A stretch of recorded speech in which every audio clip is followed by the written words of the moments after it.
A reading from the book of Daniel. In Babylon there lived a man named Joakim, who married a very beautiful and God-fearing woman, Susanna, the daughter of Hilkiah. Her pious parents had trained their daughter according to the law of Moses. Joakim was very rich. He had a garden near his house, and the Jews had recourse to him often because he was the most respected of them all. That year, 2 elders of the people were appointed judges, of whom the Lord said, "Wickedness has come out of Babylon," from the elders who were to govern the people as judges. These men, to whom all brought their cases, frequented the house of Joakim. When the people left at noon, Susanna used to enter her husband's garden for a walk. When the old men saw her enter every day for her walk, they began to lust for her. They suppressed their consciences. They would not allow their eyes to look to heaven and did not keep in mind just judgments. One day, while they were waiting for the right moment, she entered the garden as usual, with 2 maids only. She decided to bathe, for the weather was warm. Nobody else was there except the 2 elders, who had hidden themselves and were watching her. "Bring me oil and soap," she said to the maids, "and shut the garden doors while I bathe." As soon as the maids had left, the 2 old men got up and hurried to her. "Look," they said, "the garden doors are shut, and no one can see us. Give in to our desire and lie with us. If you refuse, we will testify against you that you dismissed your maids because a young man was here with you." "I am completely trapped," Susanna groaned. "If I yield, it will be my death. If I refuse, I cannot escape your power. Yet it is better for me to fall into your power without guilt than to sin before the Lord." Then Susanna shrieked, and the old men also shouted at her. As one of them ran to open the garden doors, when the people in the house heard the cries from the garden, they rushed in by the side gate to see what had happened to her. At the accusations by the old men, the servants were very much ashamed, for never had any such thing been said about Susanna. When the people came to her husband Joakim the next day, the 2 wicked elders also came, fully determined to put Susanna to death. Before all the people they ordered for Susanna, the daughter of Hilkiah, the wife of Joakim. When she was sent for, she came with her parents, children, and all her relatives. All her relatives and the onlookers were weeping. In the midst of the people, the 2 elders rose up and laid their hands on her head. Through tears, she looked up to heaven, for she trusted in the Lord wholeheartedly. The elders made this accusation: "As we were walking in the garden alone, this woman entered with 2 girls and shut the doors of the garden, dismissing the girls. A young man who was hidden there came and lay with her. When we, in a corner of the garden, saw this crime, we ran toward them. We saw them lying together, but the man we could not hold, because he was stronger than we. He opened the doors and ran off. Then we seized her and asked who the young man was, but she refused to tell us. We testified to this." The assembly believed them, since they were elders and judges, people, and they condemned her to death.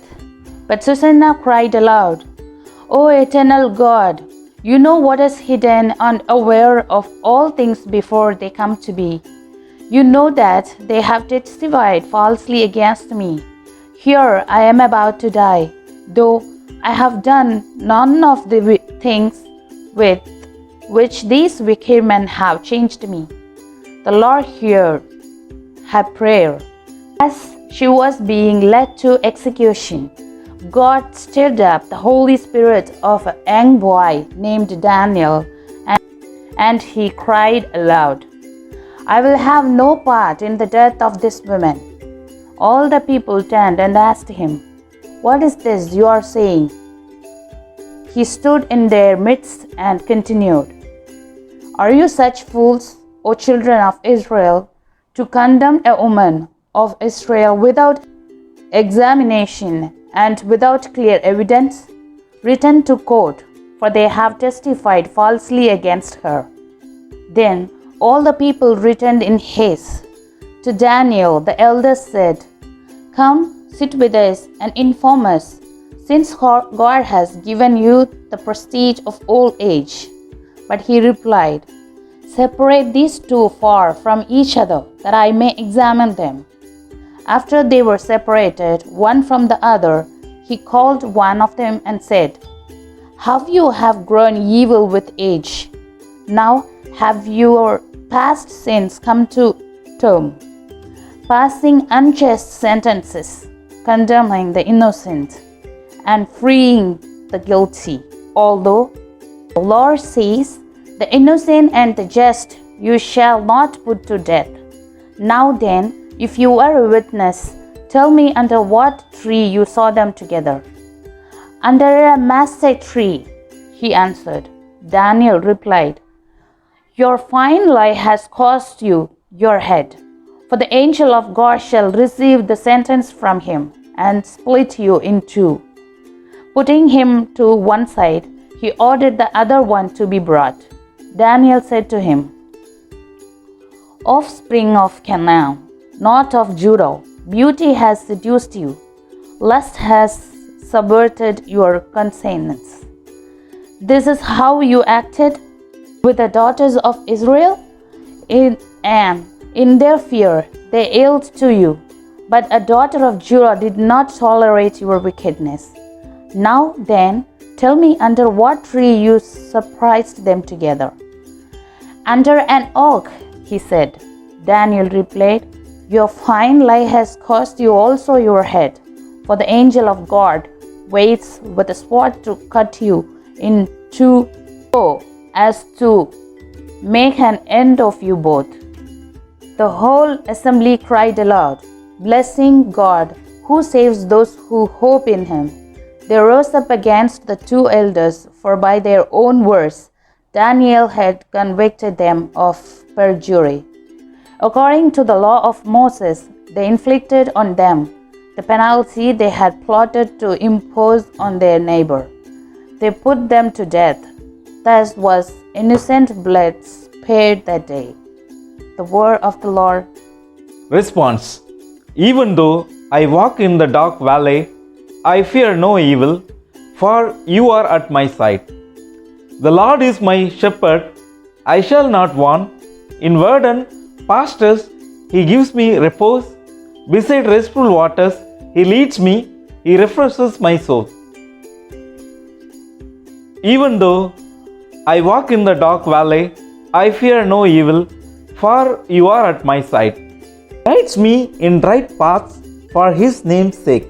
Even though I walk in the dark valley, I fear no evil, for you are at my side with your rod and your staff that give me courage. Even though I walk in the dark valley, I fear no evil, for you are at my side. You spread the table before me in the sight of my foes. You anoint my head with the oil, my cup overflows. Even though I walk in the dark valley, I fear no evil, for you are at my side. Only goodness and kindness follow me all the days of my life, and I shall dwell in the house of the Lord for years to come. Even though I walk in the dark valley, I fear no evil, for you are at my side. A reading from the Holy Gospel according to John. Jesus went to the Mount of Olives. But early in the morning, he arrived again in the temple area, and all the people started coming to him. and he sat down and taught them. Then the scribes and the Pharisees brought a woman who had been caught in adultery and made her stand in the middle. They said to him, "Teacher, this woman was caught in the very act of committing adultery. Now in the law, Moses commanded us to stone such women. So what do you say?" They said this to test him, so that they would have some charge to bring against him. Jesus bent down and began to write on the ground with his finger. But when they continued asking him, he straightened up and said to them, "Let the one among you who is without sin be the first to throw a stone at her." Again he bent down and wrote on the ground, and in response they went away one by one, beginning with their elders. So he was left alone with the woman before him. Then Jesus straightened up, said to her, "Woman, where are they? Has no one condemned you?" She replied, "No one, sir." Then Jesus said, "Neither do I condemn you. Go, and from now on, do not sin anymore."